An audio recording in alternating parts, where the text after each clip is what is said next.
Mga kapatid, liway abas ni para sa News 5 Bisaya sa karong hisgutan na sa Senado kung ipadayon pa ba ang impeachment trial batok ang Vice President Sara Duterte o dili na human ideklarar sa Korte Suprema nga unconstitutional ang articles of impeachment. Aduna kinilain-laing reaksyon gikan sa mga senador o mga kongresista.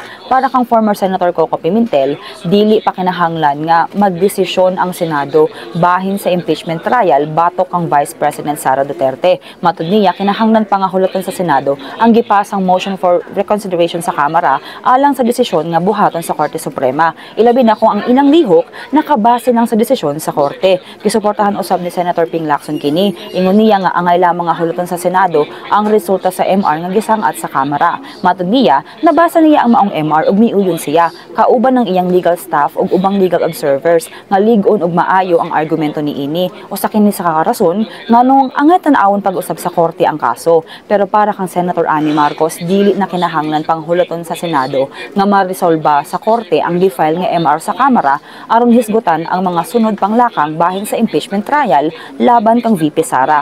Matud niya, dili na kuno lagmit nga mausab pa ang unanimous decision sa Korte, pinaagi lang sa MR. Ug dugang niya kung pananglitan man gani nga mausab kini, unsa pa man kuno ang kasiguruhan nga dili pod mag-file og MR si VP Sara hastang iyang kampo. Sa laing bahin pod, naglaom si Akbayan Representative Percy Sandanya nga dili unta dalion sa Senado ang ilang lihok nga may kalabutan sa impeachment. Matud niya, angay unta nga hulaton sa mga senador ang tubag sa Korte Suprema kabahin sa gisangat nga MR sa Kamara. Dugang niya, kung magdali ang Senado bahin niini, mabiyaan ang kamatuuran, ang maong pananagutan ug ang hustisya. Mabiyaan sa maong biyahe ang katawhan nga tinuoray nga nagahulat sa maong trial. Nagtuupod si House of Representatives spokesperson Attorney Princess Abante nga dili ang Kamara kundi ang katawhan ang pildi kung magdesisyon ang Senado nga dili na ibadayon ang impeachment trial batok sa Vice Presidente. Karon, nagsugod na ang Senado sa ilang mainit-init nga debate aron hisgutan kung ipadayon pa ba